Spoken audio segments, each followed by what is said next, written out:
Buenas, ¿qué tal? ¿Cómo estáis? Hoy toca vídeo muy chulo. Hoy toca hablar de el discurso amoroso. A ver si esta introducción un poco loca, pero creo que está molona. Estoy probando con un nuevo formato y tal, a ver qué sucede. Nada, este vídeo está bastante preparado, así que agradecería que le dieseis muchísimo cariño. Desde aquí, como lo agradecería un montón. Y nada, también estoy probando como con un cuadro distinto, a ver qué sucede. Y nada, hoy vamos a hacer una introducción al discurso amoroso de Roland Barthes, ¿no? Esto tengo planeado que sea una serie de vídeos, eso estoy preparando, pero de momento quería hacer una introducción a Roland Barthes, a la semiótica y al discurso amoroso y de qué manera vamos a abordar la cuestión del discurso amoroso, del amor, del discurso enamorado o del enamoramiento, si es que no es lo mismo, ¿no? Del sujeto enamorado, ¿no? Y vamos a intentar hacer una especie de topología plural del amor. Entonces, voy a ir por orden, hoy me lo traigo preparado para no perderme demasiado y para ir con una estructura bien marcada. Así que nada, vamos a ir, como veis estoy bastante emocionado. A ver, voy a mirar qué hora es. Son 45, ok, voy a intentar que no dure más de 40 minutos el vídeo y nada, vamos a ello. Lo primero, ¿quién es Roland Barthes? Bueno, Roland Barthes es un escritor, semiólogo, intelectual, bastante importante del siglo XX, ¿no? Digamos, de la escuela estructuralista, se le podría atribuir, ¿no? Muy especialmente conocido por sus trabajos de semiótica, ¿no? Ha pasado más a la historia, o sea, hoy en día, ¿no? Se le conoce más por sus trabajos más autobiográficos, ¿no? Como puede ser Roland Barthes por Roland Barthes, lo obvio y lo obtuso, el ensayo de una cámara lúcida, ¿no? Sus textos sobre Flaubert y demás. Y nada, nace en 1915, muere en 1980, unos 5 o 4 años después de hacer estos seminarios, y básicamente muere de un accidente de coche, igual que Albert Camus. Bueno, una curiosidad. En el año 34 se enferma de tuberculosis y se tirará 10 años en sanatorios. Esto es importante porque marcarán un poco su visión y su apreciación vital, ¿no? Bien.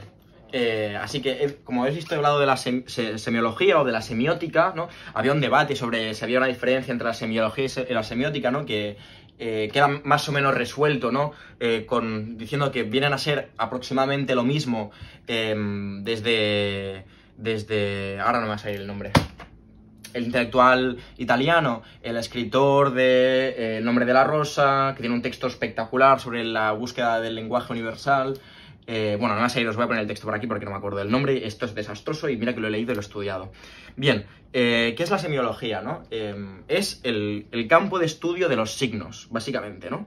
Es la ciencia que estudia los signos, ¿no? Que es bastante interdisciplinar y evidentemente la importancia que coge la semiología a mediados del siglo XX no se puede entender sin el giro lingüístico, ¿no? Si los trabajos de Saussure, de Wittgenstein, de todo este giro lingüístico que se da en la filosofía, ¿no? Y la importancia que cobra la idea del signo, ¿no?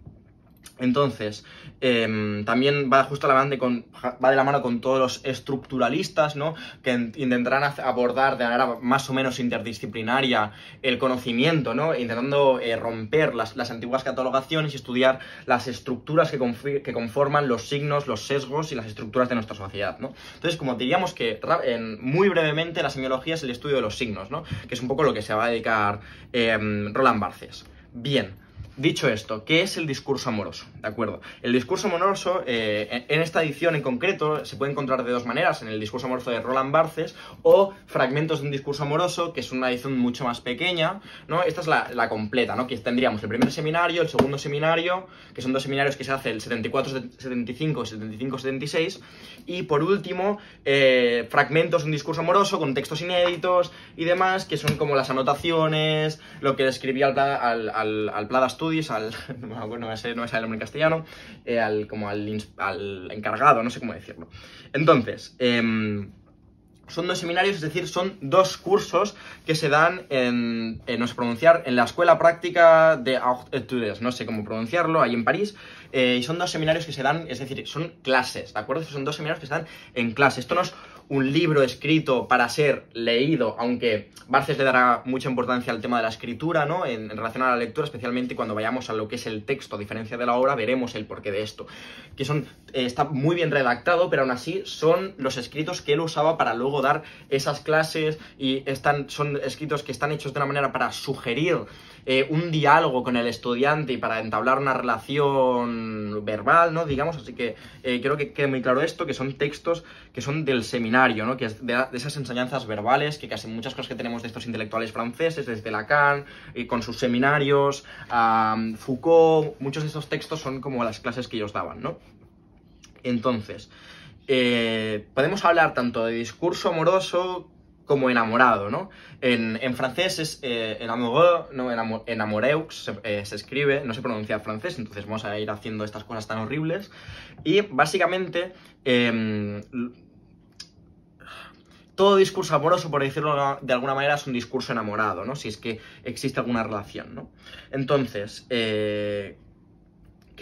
una cosa que va a estar presente durante toda la hora, ya lo iremos viendo, es la relación constante entre el metalenguaje técnico, es decir, esas herramientas, ¿no? Es una tensión que opera todo el rato, que Roland Barthes yo creo que pretende romper, pero a mi parecer no lo consigue del todo, y eso no es algo malo a priori, ¿no? Es una cosa que simplemente sucede. Entonces, hay una tensión constante en la redacción y en el enunciamiento del sujeto textual, es decir, el texto Roland Barthes, que es su propia identidad discursiva, en el cual hay una constante tensión entre este metalenguaje, que se diría, es ese lenguaje creado, técnico, no orgánico, para aprehender la realidad. Un metalenguaje podría ser el marxismo, la ontología, la psicología, el psicoanálisis, ¿no? Las distintas disciplinas técnicas metodológicas, que tienen un método que pretenden analizar la realidad con un lenguaje distinto al lenguaje que opera en la realidad, ¿no? Digamos, o sea, hay el lenguaje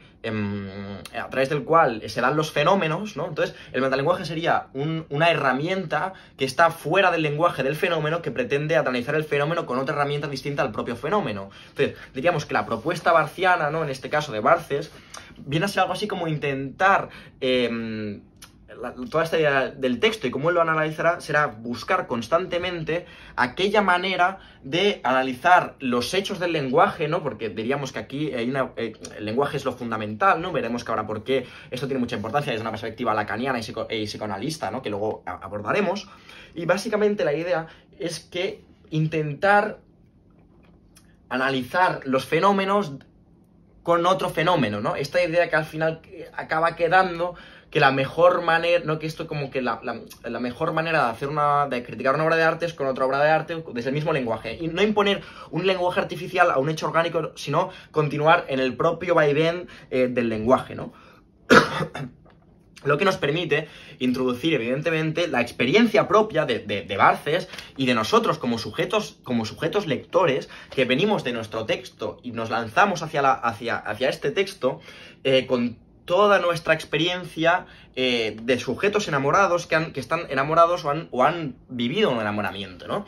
Entonces, vamos en búsqueda, cuando vayamos a estos fragmentos del discurso enamorado, veremos cómo nos asaltan toda una serie de vivencias que traemos con nosotros, que nos interpelan, y hay un constante ejercicio de reconocimiento con el texto, lo cual es muy interesante, ¿no?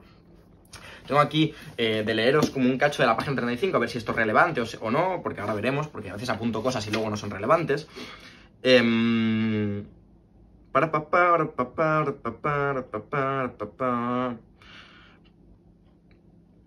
hace falta que os lo diga. Bien. Vamos a lo siguiente. ¿Por qué? Veremos que está muy presente la repetición, ¿no? Esto, evidentemente, todos estos intelectuales, pensad que estamos en el año 74, 75, contexto parisino de la francés, como mínimo, los intelectuales franceses, ha aparecido Bataille, ¿no? Con una figura muy, muy importante, ¿no? Para Barthes, yo creo. Pero todas estas ideas, siempre que aparezca Nietzsche, ¿no? será el Nietzsche deleuziano, ¿no?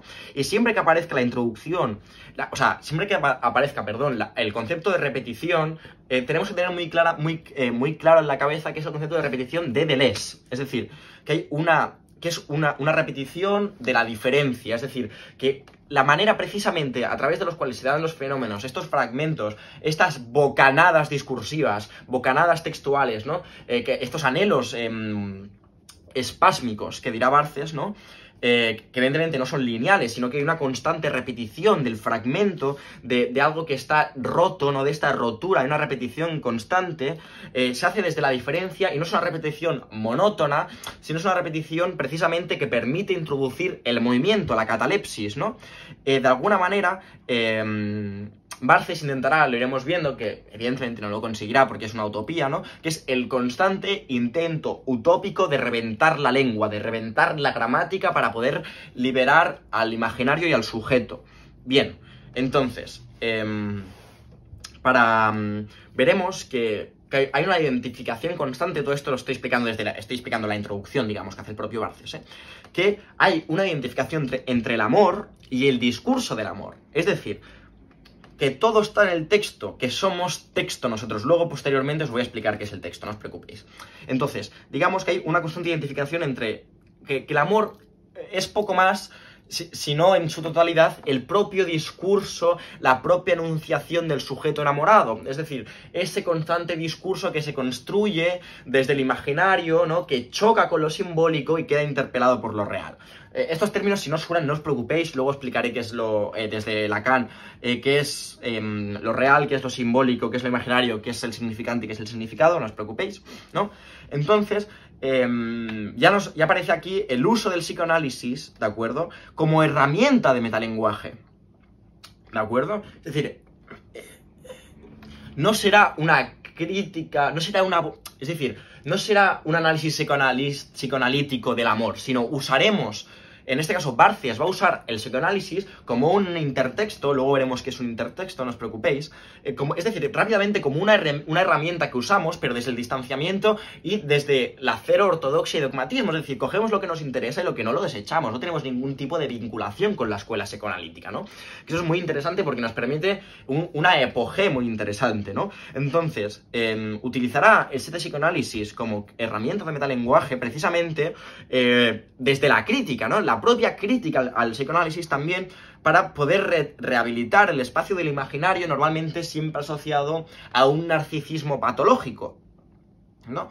Es decir, Barthes va a buscar una búsqueda y abertura constante del propio texto amoroso, ¿no? Luego, posteriormente, veremos como Barthes, ¿no?, va a intentar establecer una distinción, ¿no?, entre lo operativo y lo metodológico, distinción que, por supuesto, no acaba de funcionar del todo, funciona de alguna manera, pero no acaba de ser lo que él pretende que sea, ¿no? Entonces, ¿qué es lo operativo y qué es lo metodológico? Rápidamente. Lo operativo sería precisamente la lista, la enumeración, una serie de operaciones previas sin justificar, ¿no? Es decir, yo cojo esto, como podría coger otra cosa, ¿no? Es puramente contingente la data, ¿no? El material que recojo para la propia evaluación, ¿no? Y lo metodológico sería precisamente la evaluación de todo este material recogido, ¿no? ¿Por qué hace esto Barthes? Precisamente porque pretende romper aquello que critica Nietzsche, el Nietzsche deleuziano, por supuesto, que es esta evaluación censurada, ¿no?, que queda censurada a la ratio, ¿no? Esta evaluación clásica del discurso del método, esa primacía,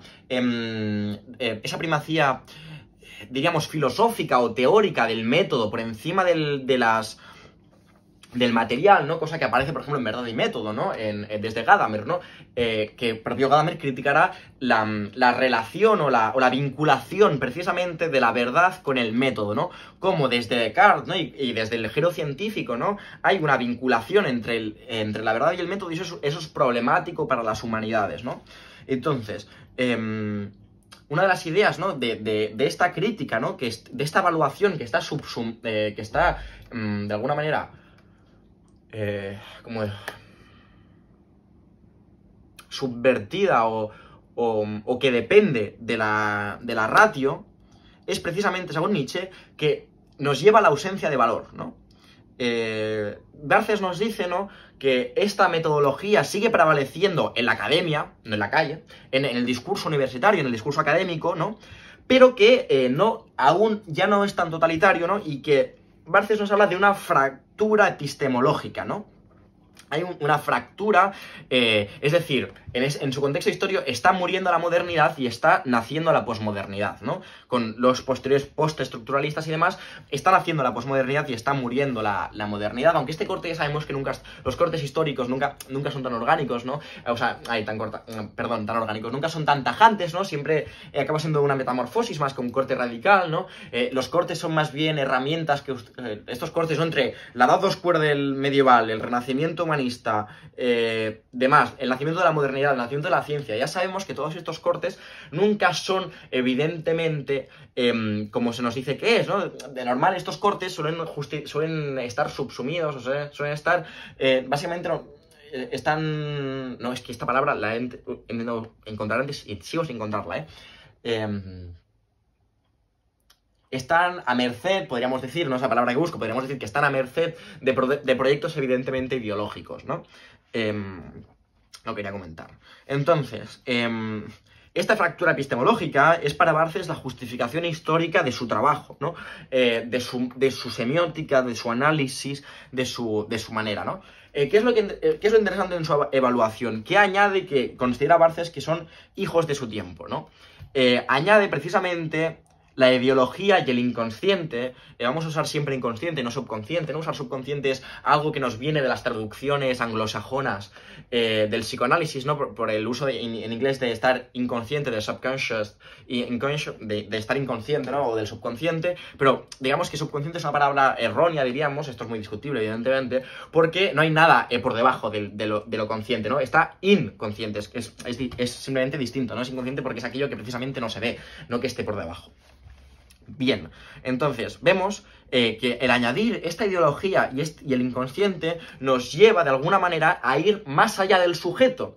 Es decir, la cuestión presente, ¿no? Para Barthes de convertir la subjetividad en intersubjetividad. Veremos que hay un constante intento, un constante esfuerzo para rehabilitar la subjetividad, por una parte, y esto evidentemente irá de la mano con la rehabilitación del imaginario, ¿no? Pero evidentemente esto es un intento constante de...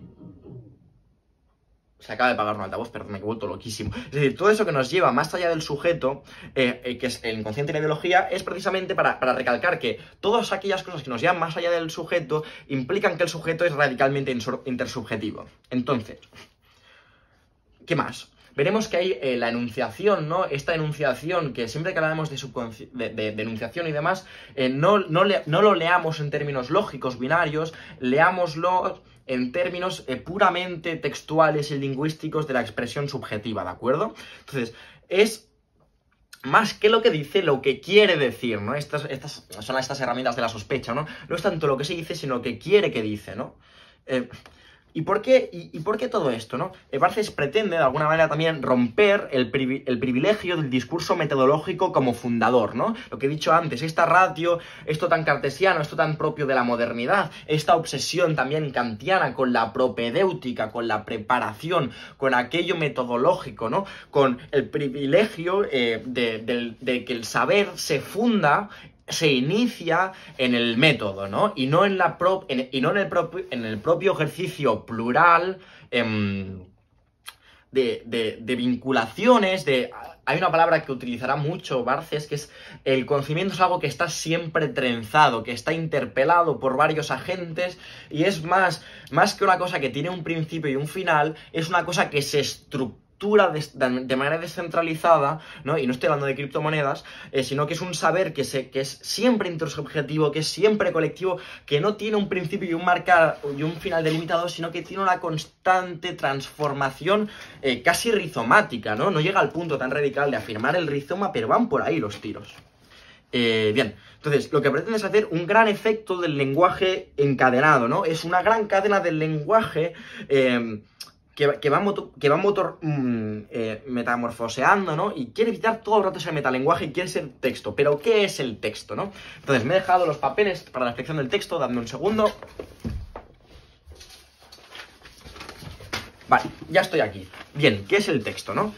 Para entender qué es el texto, yo creo que es una cosa que había que explicar bien, porque no estamos familiarizados con todas estas modas intelectuales de la época, porque de alguna manera el tema del texto es una moda intelectual de la época, de toda esa intelectualidad francesa, ¿no? Entonces, tengo básicamente aquí, hay un texto que se llama el texto sobre el texto, es que me va a volver loco, ¿no? Pero hay un texto de Roland Barthes que se llama que se dice de la obra al texto, chupito a cada vez que diga texto, que lo podéis encontrar por internet, busquéis muy fácilmente de la obra al texto, Roland Barthes, PDF, ¿no? Y lo vais a encontrar traducido.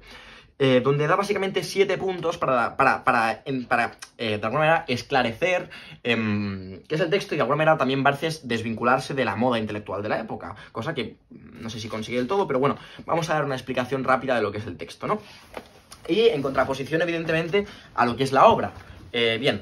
Barthes nos dice que la obra, ¿no?, es un fragmento de sustancia, ¿no? Es decir, una porción del espacio de los libros, ¿no? Una obra, es decir, aquello que se encuentra en una biblioteca, ¿no? Esto sería una obra. Es una cosa que tiene un significado particular, que está ahí. En cambio, el texto, a diferencia de la obra, pertenecería al campo metodológico. Se sostiene el lenguaje, no queda delimitado por esto, por la materialidad de esto en concreto, ¿no? Evidentemente, todo esto apuntará a la muerte del autor. Podéis pensar aquí en las polémicas declaraciones de Jesús G. Maestro, ¿no? De que el autor ha muerto si Cervantes está más vivo que Dios. O ahora me dirás tú que esto no es una obra, que el texto no tiene materialidad, no es material, cuando te lo puedo tirar a la cabeza. Bueno, todos estos fragmentos. Entonces, veremos que el texto se sostiene en el lenguaje, ¿no? Le da una primacía al lenguaje y pretende romper los géneros, ¿no? Y dice así: se experimenta en la producción y puede atravesar varias obras, no puede pararse, ¿no? No puede quedarse cerrado a un estante de la biblioteca, ¿no? Es una constante travesía, es decir, el texto puede atravesar varias obras y es una cosa que se identifica más con el sujeto que viene de un texto, que va hacia otro texto, que viene de intertextos más bien, y que va atravesando varias producciones y que quiere... Lo que viene a decir un poquillo Barthes con el texto es esta idea de que el texto no es una cosa que está cerrada a un contexto, que no es una cosa que está cerrada, que no tiene un significado, sino es una constante pluralidad de transformación, ¿no? Luego, pretende subvertir los géneros, las antiguas clasificaciones, huir de las jerarquizaciones de los libros. Esto es literatura, esto es poesía, esto es filosofía, esto es no sé qué. Una figura que muy icónica de lo que será un texto será Bataille, ¿no? Que creo que no es que es casi que es un poco de mística, un poco de poesía, un poco de literatura, un poco de filosofía, un poco de economía, un poco de todo, ¿no? Un poco de historia también, un poco de marxismo, yo qué sé. Entonces, la idea interesante es que la obra está limitada, ¿no? Tiene unos límites de enunciación, ¿no? O como mínimo ve el mundo de manera limitada, ¿no? Como la obra será aquello que se empieza y aquello que se termina y que se puede, de alguna manera, dejar aquí, y aquí tengo un fragmento de significado y aquí lo dejo, ¿no? Entonces, lo interesante será ver cómo ellos pretenden romper con la idea del límite, no transgrediendo los límites, sino precisamente por las reglas de enunciación, sino situarse detrás del límite, detrás de la doxa, ¿no? Porque hay una idea fundamental que irá atravesando todo el texto de Barthes, que veremos que es básicamente la idea de doxa, ¿no? La doxa como la opinión popular, ¿no? O la opinión cultural. Veremos que hay una sociedad de masas, medios de comunicación, etc, etc, etc, que pretenden situarse detrás de eso, ¿no? Y romper alguna de las líneas, ¿no? Luego, ¿qué más es el texto? El texto se prueba en relación al signo, ¿no?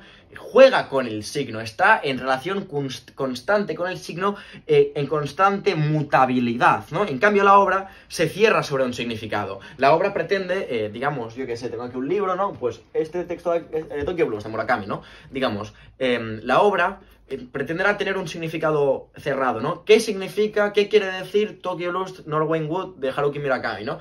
Es decir, empezará, terminará y tendremos que extraer de aquí un significado vinculado, ¿no? Luego veremos qué tiene que ver esto con la obra. Entonces, en cambio, ¿no? De alguna manera, ellos quieren salir de la hermenéutica, que yo tengo mis dudas, esto es un tema mucho más cuestionable, lo podemos dejar para otro día si queréis, porque dice que algo así como que la hermenéutica busca encontrar un significado profundo dentro de la obra, irá profundizando en una obra, encontrar el significado de la obra. En cambio, ellos quieren simplemente jugar, cosa muy de Gadamer, pero bueno, da igual, es fundamental el juego de los significantes, ¿no? De los distintos signos, cómo se van moviendo, donde todo es quedamos sobre todo con la idea esta de que el texto quiere romper con el principio y el fin, sino con una constante travesía intersubjetiva de todo. Es una gran pluralidad que esto evidentemente está influenciado por el estructuralismo, es lo que lo permite. Entonces, digamos, no es una lógica comprensiva, no pretende extraer el sentido de la obra, sino que es un constante movimiento de asociaciones que no termina, ¿no? Que no hay una jerarquía de asociación una por encima de la otra. Esto lo veremos en la obra de Barthes, ¿no? En el texto, perdón. Donde no hay un sentido cerrado y no se busca tener un sentido cerrado, sino un constante juego de asociaciones. Esto asocio con esto. Pum, aquí lo tienes, ¿no? Bien. Básicamente es una estructura sin fin ni centro, ¿no? Bien, llevamos 3 puntos. El cuarto. El texto es plural. Es radicalmente plural, es heterogéneo, se diferencia precisamente en su repetición, lo que os he dicho antes, en conjunto al espacio, ¿no? Digamos, ¿qué significa esto? Son todas esas citas sin comillas, todas esas citas anónimas y localizables, ¿no? Es decir, digamos que una obra no son las citas de bibliografía que yo... cuando yo voy a un texto, ¿no? Y la propia producción del texto no proviene de las citas bibliográficas de, pues he usado esta bibliografía, ¿no? Sino son, digamos aquí de alguna manera, todas esas afecciones que yo como sujeto he vivido a lo largo de mi vida. Todas esas relaciones que yo he tenido con mis amigos, con mi madre, con desconocidos, con locos de la calle. Sensaciones que a mí me han generado repugnancia, me han generado aprecio, el amor que he sentido, el desprecio que he sentido, los paisajes que he mirado, las ceras que he pisado. Todas esas citas sin comillas, el texto las quiere entrar, ¿no? Digamos, y aquí saca una cosa muy chula, que es de la Biblia, ¿no? Marcos 5:9, que dice, mi nombre es Legión, porque somos muchos, ¿no?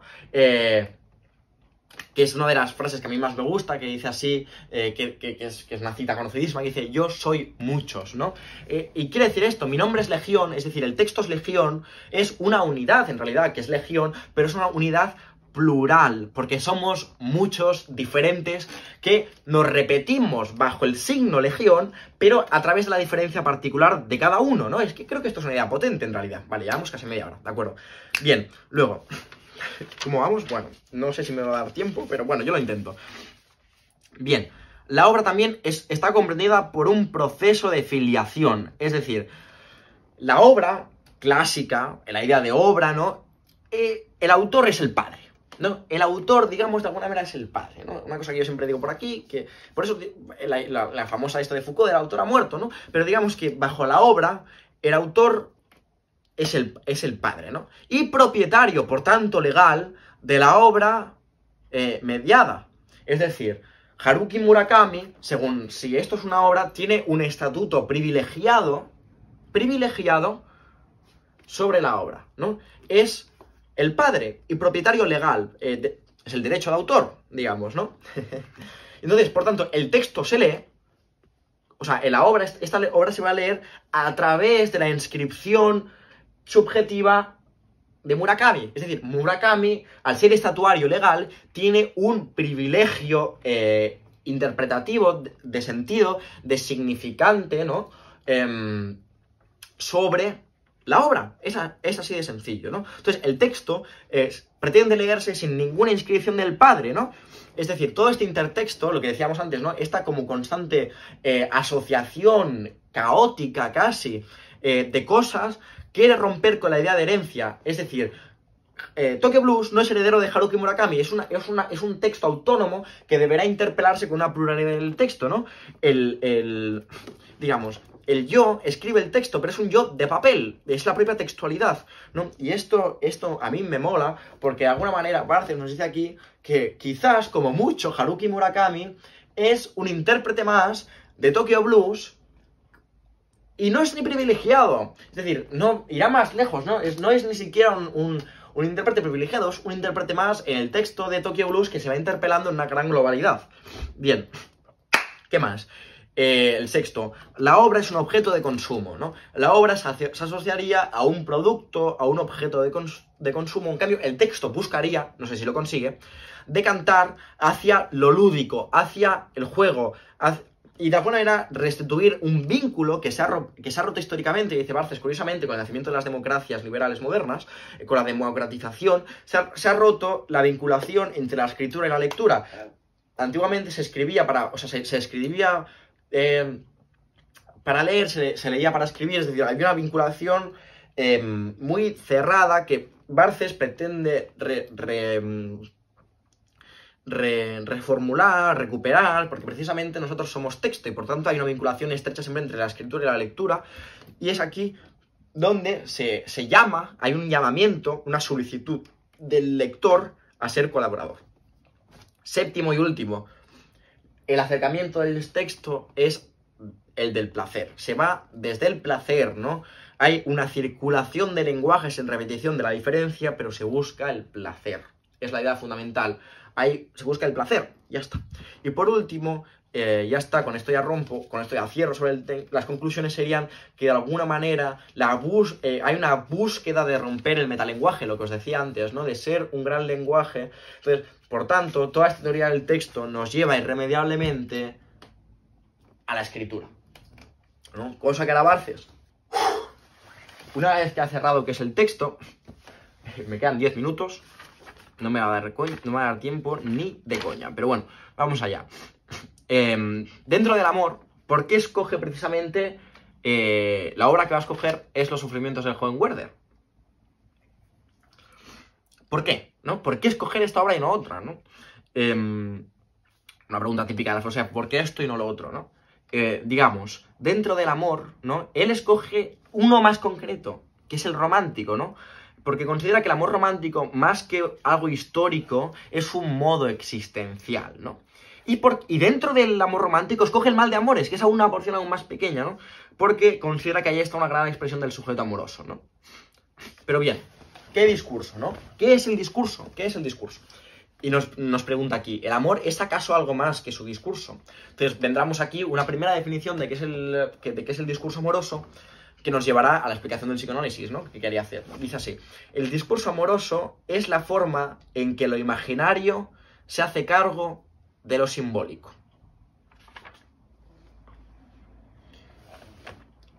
¿Qué es el imaginario? ¿Qué es lo simbólico? ¿Qué es lo real? ¿Qué es el significado? ¿Qué es lo significante? Pues nada, voy a haceros aquí una brevísima explicación del psicoanálisis.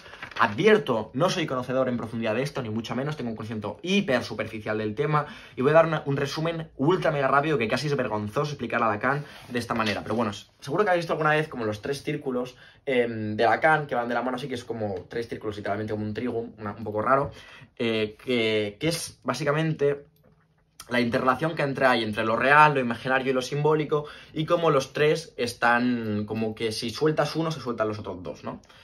Básicamente, primero hay que ver que hay una lógica del discurso, que para Lacan será esta, ¿no? Una cita muy rápida que dirá así, que el inconsciente está estructurado como un lenguaje, ¿no? El inconsciente, lo que prime en el inconsciente es el lenguaje, no la libido, no tal, el lenguaje. Entonces, vamos a ir por parte, ¿no? ¿Qué es lo real? Bien, lo real es lo que media entre lo imaginario y lo simbólico, para que os vayáis quedando con eso, ¿no? Lo real, muy rápidamente, será aquello que no se puede expresar a través del lenguaje, lo imposible de ser dicho. Por eso le gustará tanto a Lacan, por ejemplo, el análisis de Kierkegaard, ¿no? De Abraham, porque no puede hablar.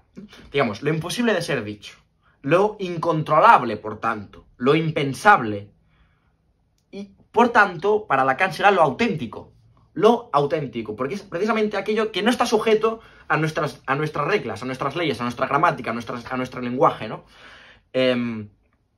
Básicamente lo real será aquello inexpresable a través del lenguaje, que será lo auténtico, ¿no? No confundirlo con el noúmena, ¿eh? Importante. Pero eso básicamente es aquello auténtico, aquello que no está sujeto a nuestras reglas, ¿no? Que es donde estará lo otro en mayúscula y no lo otro en minúscula, ¿no? Y de alguna manera el objetivo, así como muy mal dicho y muy rápidamente del psicoanálisis lacaniano, será como recuperar lo real, ¿no? Lo auténtico, ¿no? Y romper un poco lo imaginario, ¿no? Para liberarse del ego. Entonces, ¿qué es lo imaginario? Lo imaginario, de alguna manera, es la invención del ego, que es, por supuesto, narcisista, ¿no? Y para entender esto hay que hacer una pequeña explicación. Digamos que el bebé, ¿no? El infante, no buscará, para Lacan, a diferencia de Freud, no buscará el deseo sexual, no tendrá un deseo sexual por su madre, sino que buscará precisamente, su deseo es el de satisfacer el deseo de la madre, ¿no? Que es una cosa bastante distinta, ¿no? Entonces hay una satisfacción y una supervivencia, pero el bebé, a diferencia de un animal, el bebé humano, es una cosa que es muy inútil, muy débil, muy inútil. Solo se muere en un momento, no puede hablar, no puede andar, no puede sobrevivir, es como el bicho más dependiente, es decir, según la evolución, esto es una locura. Mirad un animal nace, a cabo de 15 minutos y está andando, ¿sabes? Una cría, yo que sé, de una gacela o una cosa así. En cambio, el bebé humano es como jodidamente inútil, ¿no? Entonces, digamos que aquí hay una cosa muy importante que, de alguna manera, digamos, entonces, el bebé y el ser humano es una cosa débil, fragmentada, que entra al mundo a través del llanto, ¿no? Entonces hay un momento que es un momento fundacional para Lacan, que es el verse en el espejo. Bien. ¿Qué es verse en el espejo? Verse en el espejo puede ser tanto metafórico como literalmente, ¿no? Verse, algo simbólico o literal. El verse en el espejo es coger la autoconciencia de lo propio, de que se es un ente, ¿no? Fragmentado, débil y demás, pero precisamente para solucionar eso hay una proyección, ¿no? De yo puedo ser esto, ¿no? O puedo ser lo otro, ¿no? Por lo tanto, nos lleva a una versión mejorada, no fragmentada, no débil, no insignificante, ¿no? Esto es lo imaginario, ¿no? Esa versión del ego, que por eso es narcisista, que dice Lacan que es un autoengaño necesario, o sea, es una ficción necesaria para construir la propia identidad y poder, el Ford da satisfacer el deseo y convertirse. Porque claro, aquí lo interesante es que uno se quiere convertir en el objeto de deseo de la madre, ¿de acuerdo? Y para hacer eso nace el ego. Aquí seguramente me pueda corregir mucha gente el psicoanálisis, pero bueno, yo creo que con esto podemos entender bien luego Barthes. Entonces, pero para Lacan, precisamente, esta proyección mejorada es una autonegación, es una negación, es un rechazo a la parte débil, a la parte fragmentada, a la parte insignificante. Bien, entonces, este inicio de la vida humana es una proyección hacia, es como es proyectual y es una autonegación, ¿no? Y por eso precisamente el ego, el yo, es narcisista, es radicalmente narcisista porque precisamente está construido en base a la negación de toda propia debilidad y toda fragmentación y toda insignificancia, ¿no? O sea, el yo nace, se erige a nivel de identidad precisamente como la negación de nuestro carácter fragmentario e insignificante y por tanto como un ego completamente desmesurado, ¿no? Y este proyecto nos lleva hacia lo simbólico. Bien, lo simbólico, como hemos visto aquí, os he dicho antes, ¿no? Que el infante, el bebé, desea el deseo de la madre, desea que lo deseen, desea volverse el objeto de deseo. Eso es lo que es el infante. No será como este rollo tan freudiano que es como casi bélico, ¿no? De la rivalidad con el padre y la satisfacción sexual con la madre, sino precisamente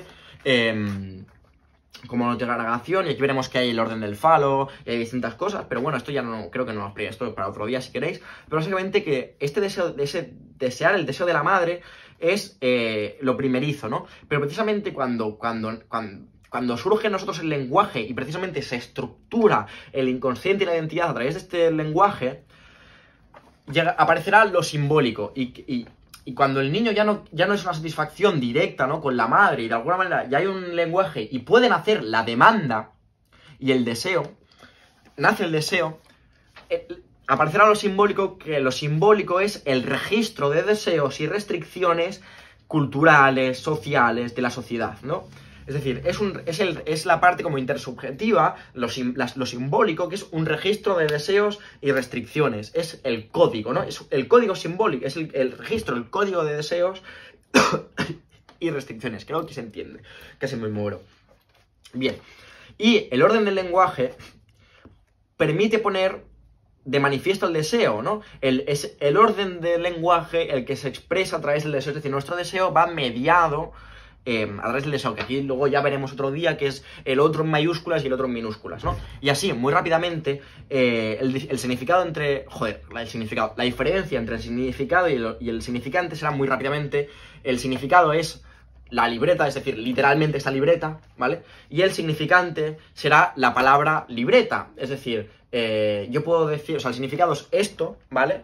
Que no cambia, y el significante será, por ejemplo, puedo cambiar puedo decir notebook o libreta o en el idioma que sea, ¿no? Pero el significante cambiará, pero el significado es a lo que refiere el significante, ¿no?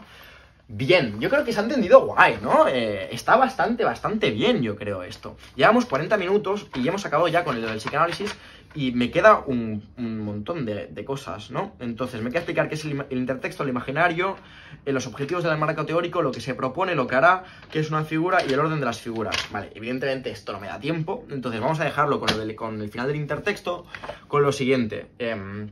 Dice así. Lo que buscará Barthes, por ejemplo, una vez explicado todo esto, volvamos a lo que se decía. El discurso amoroso es la forma en que lo imaginario se hace cargo de lo simbólico. Ahora, una vez que aparezca esto, tened en cuenta que lo que media entre lo simbólico y el imaginario es lo real, ¿vale? Pero digamos que el imaginario que se hace cargo de lo simbólico querrá decir que en el discurso amoroso el imaginario, que es aquella parte como realmente más auténtica o más individual, que es el propio ego, primero que Barthes quiere quitarle la parte más patológica, ¿no? De la neurosis, que llevará a la neurosis y la psicosis, ¿no? Porque cuando hay una disfunción, una disfunción en la relación de estos es cuando aparece la psicosis, la neurosis, todas estas cosas, ¿vale?